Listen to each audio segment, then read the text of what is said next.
Bom dia, querido aluno do Cursinho Desafio. Hoje eu venho aqui apresentar para vocês mais uma aula, hoje complementando o romantismo, tá? A gente vai falar de romantismo brasileiro. Eu vou dividir essa aula em provavelmente 3 vídeos, tá? Eu estou gravando o primeiro agora, que vai ser sobre aspectos gerais. Daí eu acho que depois vai ter 2 vídeos de poetas e escritores românticos, tá bem? Tudo isso está dentro daquele contexto da aula anterior, então se você não se lembra muito bem da aula anterior, por favor, assista, é importante para entender essa aula e a gente vai falar quais são as especificidades do romantismo aqui. Vamos lá. Vamos começar com a história do romantismo brasileiro.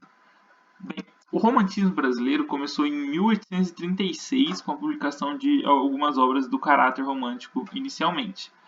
Mas antes disso aconteceram algumas coisas que foram importantíssimas para que o romantismo pudesse estar no Brasil com todo aquele sentimento de liberdade e exaltação do passado e nacionalismo e tudo mais.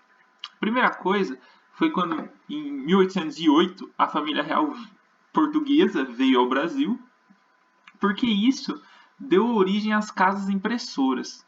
Como assim?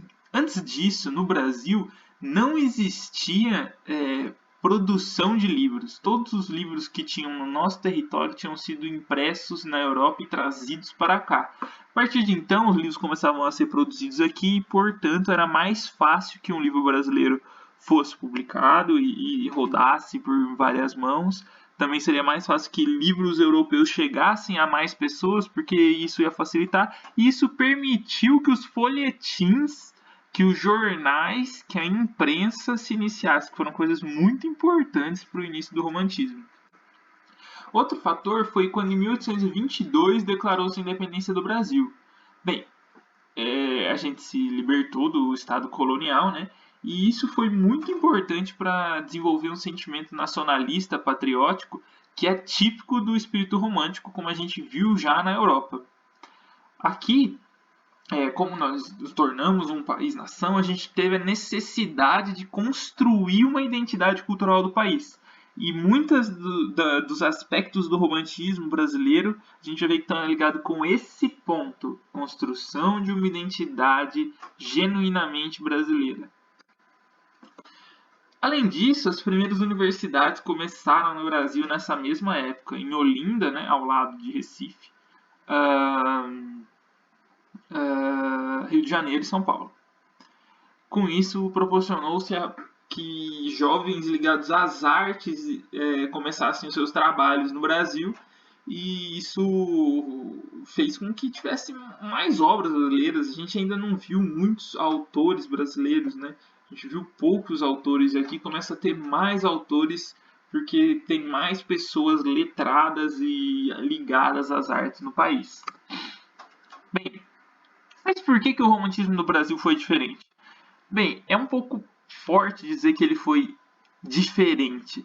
Ele exacerbou algumas coisas e não valorizou tanto outras coisas que também estavam no romantismo europeu. O que tem de diferente aqui? Bem, a gente se tornou um Estado-nação.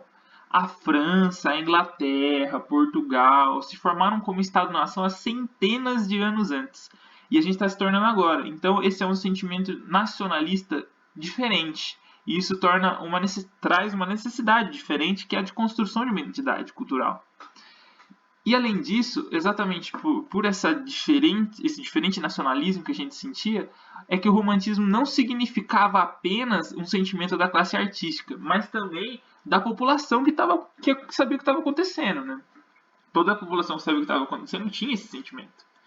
E isso trouxe vários sentimentos secundários diante desse novo quadro de Estado-nação, que é uma pretensão de liberdade de várias classes, entre eles as pessoas que vieram da África escravizados, a elevação da pátria e de seus heróis, principalmente de heróis fictícios, né, ligados à cultura indígena.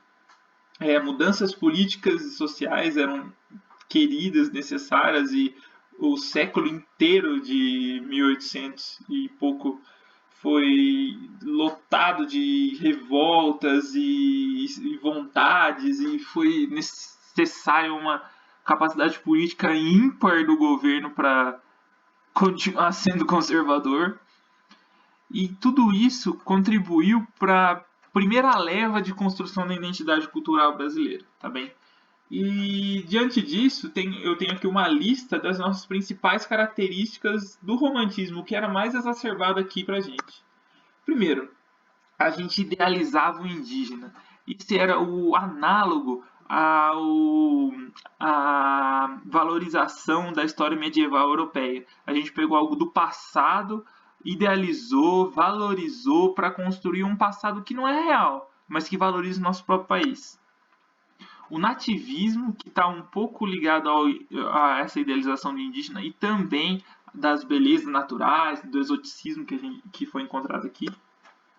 Religiosidade, nosso país sempre foi muito religioso, principalmente da fé cristã católica.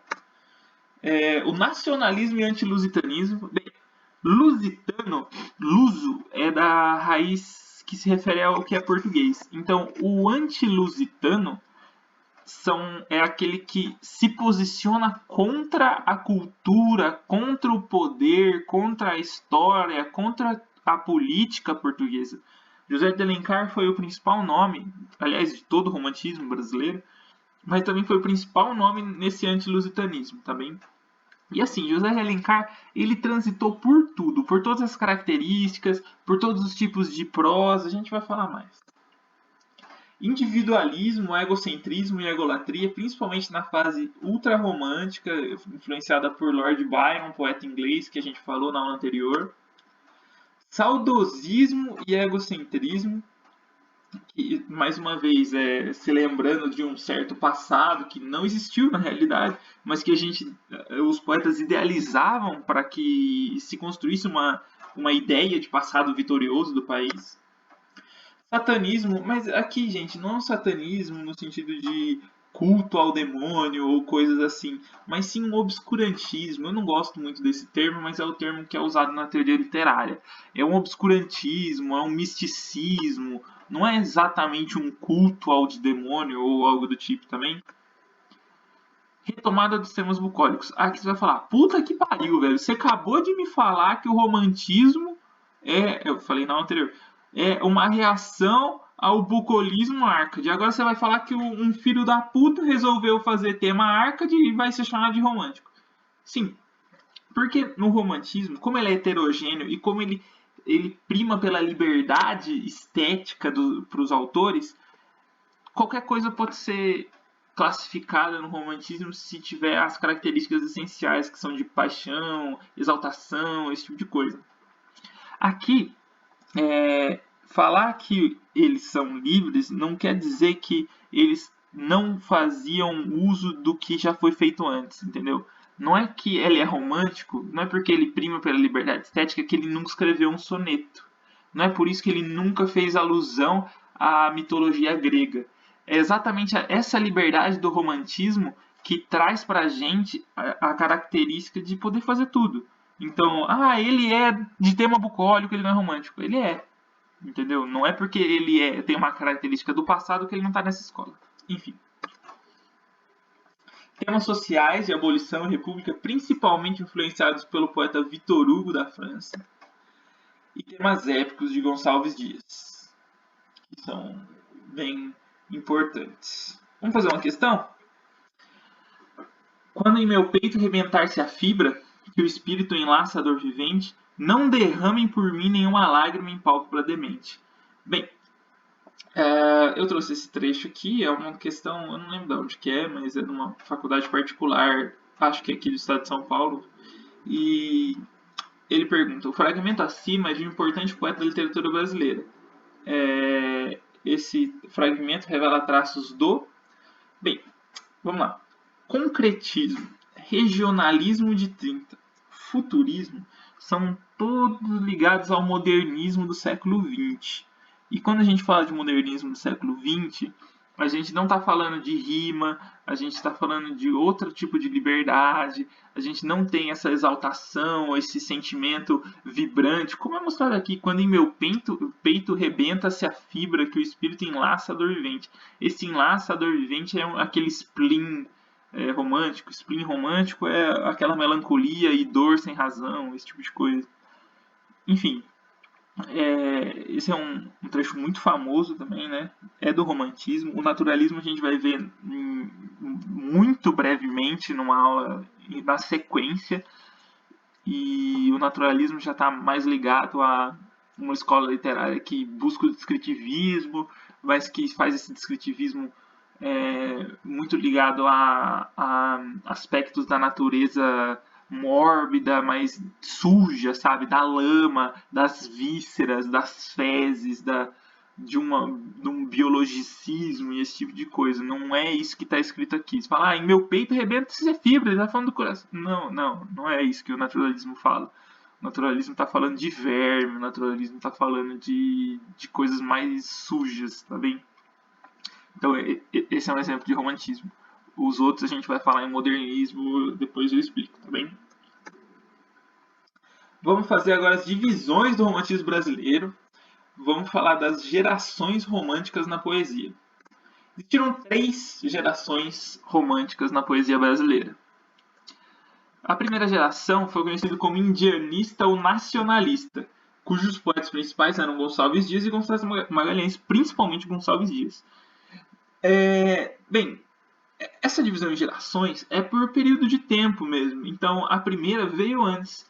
Foi logo nesse período pós-independência, de extremo nacionalismo, de que a gente tinha que construir uma identidade cultural indianista, que a gente precisava mostrar que a gente teve um passado grande, que nós temos heróis e que os... Mas assim, e tem algo interessante aqui. Apesar de a gente querer mostrar tudo isso, sempre são mostrados a partir de valores europeus. Como assim? A moral, o que é correto, a religiosidade, tudo isso é extremamente influenciado pela moral, pela religiosidade europeia. Então, quando você vai fazer um índio como herói, que é um dos principais temas da primeira geração, você vai mostrar que ele é um herói porque ele é corajoso, porque ele é bravo, porque ele é forte, que são valores reconhecidos na literatura europeia. Tá bem? Aqui é muito importante essa diferenciação porque tiveram 2 momentos na literatura brasileira que a gente primou pela identidade, que foi o romantismo e depois o modernismo.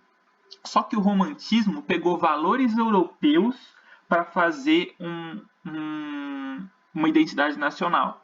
Então, pegou o índio com característica de um... Assim, ele é um índio, mas ele tem as mesmas características, valores, habilidades de um cavaleiro medieval da literatura europeia. Já no modernismo, não era esse o ponto. No modernismo, a gente quebra com essa necessidade dos valores europeus e a gente está falando de outras coisas. No modernismo, a gente já começa a falar do jeitinho brasileiro, a gente fala de valores diferentes, a gente fala de coisas de brasilidade, não de coisas à sombra do que aconteceu na Europa, tá bem? Vamos lá. Outro tema muito importante da primeira geração foi a supervalorização da natureza. Esses dois, mais uma vez, os 2 mais importantes aspectos para a formação da identidade cultural brasileira são o índio como herói e a supervalorização da natureza. O patriotismo, a religiosidade e o lirismo platônico, com uma mulher idealizada, geralmente, que não consegue ser alcançada e tal. A segunda geração foi conhecida como ultrarromânticos e foi influenciada principalmente por Lord Byron, também. Os poetas principais são Álvaro de Azevedo, Fagundes Varela e Casimiro de Abreu. Bem, Casimiro de Abreu também é importante, mas eu vou dizer que de longe o autor mais importante dessa geração é Álvaro de Azevedo, com a obra mais interessante, mais complexa. Inclusive, se você gosta de literatura, leia Álvaro de Azevedo. Ele tem uma poesia humorística muito legal, a gente vai falar mais pra frente. Eles são extremamente afetados pelo mal do século. Aqui, assim, existem duas interpretações para mal do século. A primeira é o mal de saúde do século, que foi a tuberculose. E a segunda é o spleen, que é aquela depressão e melancolia inexplicada que a gente falou na aula anterior. Então, tiram 2 maus do século. A tuberculose, que foi tratada em alguns momentos, principalmente falando de morte, sabe, da valorização da morte, da doença, enfim.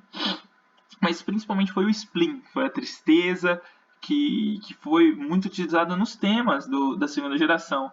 A morte, o satanismo, o cemitério, a noite, a solidão, a saudade, e como resultado disso, o escape, são muito ligados ao spleen. Porque o spleen é essa depressão, essa tristeza extrema que eles sentiam e expressavam, e que tinha como vazão, como consequência, o escape. Além disso, era muito tratado o tédio e erotismo também, tá bem? Por esses autores.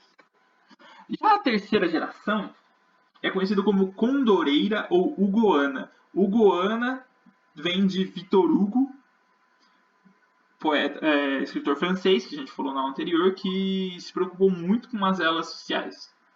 Nosso principal poeta de longe da terceira geração é Castro Alves, e os seus textos tinham como características principalmente tanger temas sociais. Ele era declaradamente anti-escravidão e pró-república.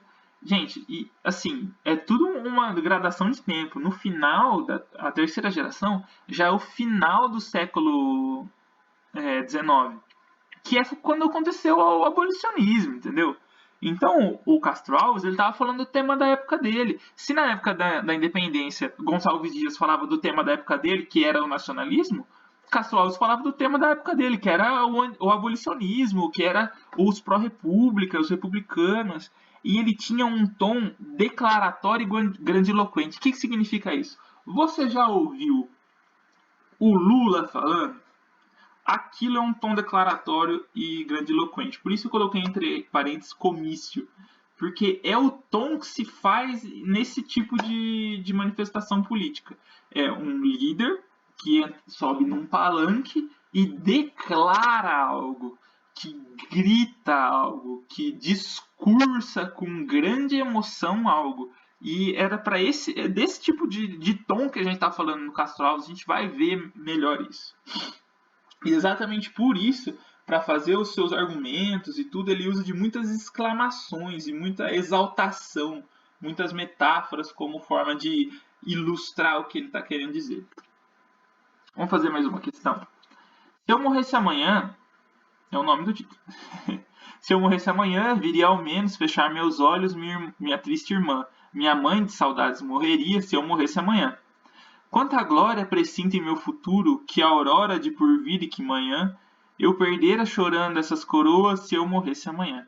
Que sol, que céu azul, que doce nalva, acorda a natureza mais louçã. Não me batera tanto amor no peito se eu morresse amanhã. Mas essa dor da vida me devora, a ânsia de glória, o dolorido afã. A dor no peito eu emudecer ao menos se eu morresse amanhã. Essa é uma questão da Flamer, de 2016, e ela pergunta: o poema apresenta características que permitem situá-lo, letra A, na segunda fase romântica, pela expressão de sentimentos extremos e culto à morte. Letra B, no parnasianismo, devido à defesa e utilização de formas clássicas com ambição à perfeição. No modernismo, devido ao rompimento com modelos formais tradicionais da poesia clássica e romântica. Na primeira fase do romantismo, preocupado com a definição de sociedade brasileira a partir dos traços físicos e emocionais de seus indivíduos. No classicismo, interessado no equilíbrio formal, associado à temperança dos sentimentos e das ações. Bem, vamos lá. Parnasianismo. O parnasianismo ele foi uma escola literária especificamente da poesia que era muito descritivista e que primava pela uma estética perfeita em detrimento de expressar sentimentos. Então ele foi também uma das respostas ao romantismo e ele diz respeito a objetivismo e não subjetivismo. Então no parnasianismo não existe eu, não é se eu morresse amanhã. Ele não está preocupado com o eu, então não pode ser parnasianismo. A primeira fase do romantismo preocupada com uma definição de sociedade? Ela está. Mas não a partir dos traços físicos e emocionais dos seus indivíduos. Ela está buscando um passado fantástico que não existe. E esse texto nem fala disso. Ele está falando de sofrimento, ele está falando de como seria bom se eu morresse amanhã, sabe? Porque quando ele fala... cadê? A dor no peito emudecer ao menos se eu morresse amanhã. Se ele morresse amanhã, ele não teria dor no peito, ela emudecera. Então, é um certo culto à morte, como diz aqui na letra A. E ele fala de sentimentos extremos porque ele está falando da morte dele. Tipo, se eu morresse amanhã, viria ao menos fechar meus olhos a minha triste irmã. Minha mãe de saudades morreria se eu morresse amanhã. Ele está falando de sentimentos extremos. A letra certa é a letra A, mas vamos ver por que não são as outras. O classicismo, interessado no equilíbrio formal associado à temperança do sentimento, pelo amor de Deus, ele está falando que a mãe dele morreria se ele morresse amanhã. Temperança, ele está falando de equilíbrio, não é isso que tem aqui, gente. Letra C, devido ao modernismo, devido ao rompimento com os valores formais tradicionais da poesia clássica e romântica. Não, gente. A poesia romântica é de exaltação de sentimentos, que é exatamente o que existe aqui. Então ele não é um rompimento com a poesia romântica. Letra A. Vamos, tá acabando a aula. Como era dividida a prosa? A prosa, ela não dividiu-se em gerações porque não teve uma diferença de tempo. O que existiu na prosa foram várias vertentes ao mesmo tempo que caminharam juntas. Bem, vamos lá. Primeira vertente da prosa romântica, o romance social. O romance social ou urbano falava da cidade. E bem, o Brasil era um país absolutamente rural. Se era para falar da cidade, você só tinha uma cidade, mais de uma na verdade, mas a principal cidade para ser falada era o Rio de Janeiro. Você também podia falar de Recife, mas não foi forte essa tendência lá. Foi forte no Rio de Janeiro. Então, o romance social falava dos costumes do Rio de Janeiro, da corte, de como era a vida burguesa, de como era a moda, do que eles faziam. E exatamente porque escrevia sobre a corte e a burguesia carioca, o tema é usado para agradá-los, que era o amor, tá bem? As principais obras foram A Moreninha, de Joaquim Manuel Macedo, A Senhora, de José de Alencar. Vamos para outra. Romance histórico. O núcleo é um fato histórico, mas a história não tem compromisso com a verdade. Como assim? O núcleo é verdade, mas a história não. Eu tô falando que, tipo, ele fala da independência. Aconteceu a independência. É na data que ele está falando. Esse é o núcleo da história. Só que daí ele fala de um diálogo que Dom Pedro I teve com não sei quem. Isso daí ele não sabe, isso daí ele está inventando. Então essa parte não é verdade. Tá bem? A principal obra também é de José de Alencar e chama As Minas de Prata. Romance indianista. Ele é praticamente só de José de Alencar. E a tríade indianista de José de Alencar são o Guarani, Iracema e o Birajara. Essas histórias são principalmente com o intuito de fazer o índio como um herói nacional. E ele fazia uso do mito do bom selvagem de Rousseau, porque Rousseau falou que o homem é bom e a sociedade o corrompe.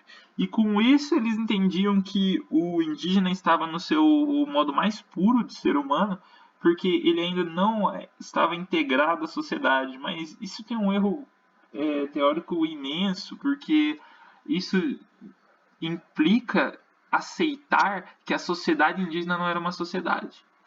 Então, existe um erro teórico imenso aqui, mas é por isso que é chamado de um mito do bom selvagem, porque não é isso que Rousseau falou, mas foi isso que eles entenderam. Enfim. E o índio é análogo ao herói medieval europeu nesse ponto. E o romance regionalista, que é uma transição para o realismo, já falando mais de uma coisa descritivista, mas também dentro do romantismo. Ele era principalmente uma descrição da vida nos centros distantes da corte. As principais obras, fora as obras de José de Alencar, são A Escravizaura de Bernardes Guimarães e Inocência de Visconde Taunay. E por que fora as obras de José de Alencar? Porque José de Alencar escreveu o Tio, José de Alencar escreveu o Gaúcho, então ele também participou disso. Com isso a gente vê, primeiro, que José de Alencar participou de fucking tudo nessa merda.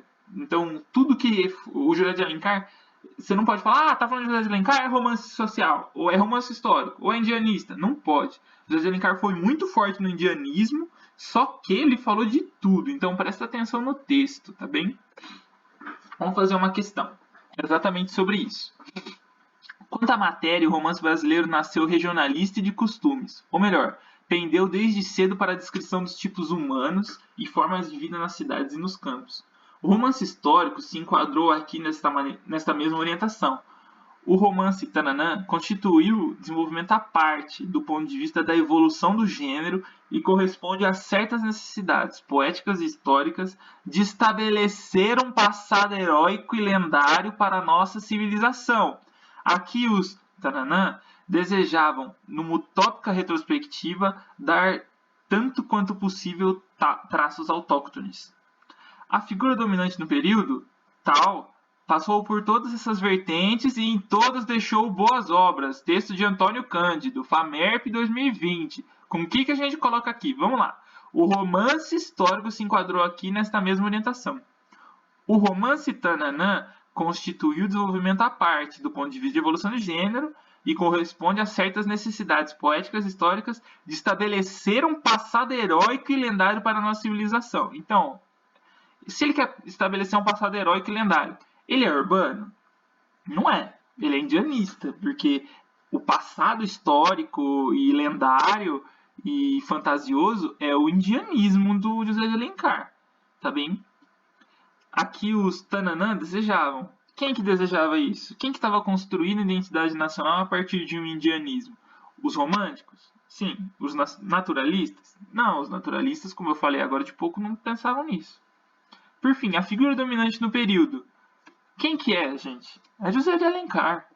Não pode ser outra coisa, tá bem? E mesmo as alternativas aqui, indianista, a Luiz de Azevedo não faz sentido. A Luiz de Azevedo urbano não faz sentido. A Luiz de Azevedo é ultrarromântico da poesia, tá bem? Urbano, Manuel Antônio de Almeida, beleza, pode até ser, mas daí a gente entra no erro do Urbano e de Manuel Antônio de Almeida como principal nome do período, tá bem? Bem, gente, eu vou terminar essa aula agora, já tem 27 minutos, e eu volto no próximo vídeo com mais romantismo brasileiro, tá bem? Abraço!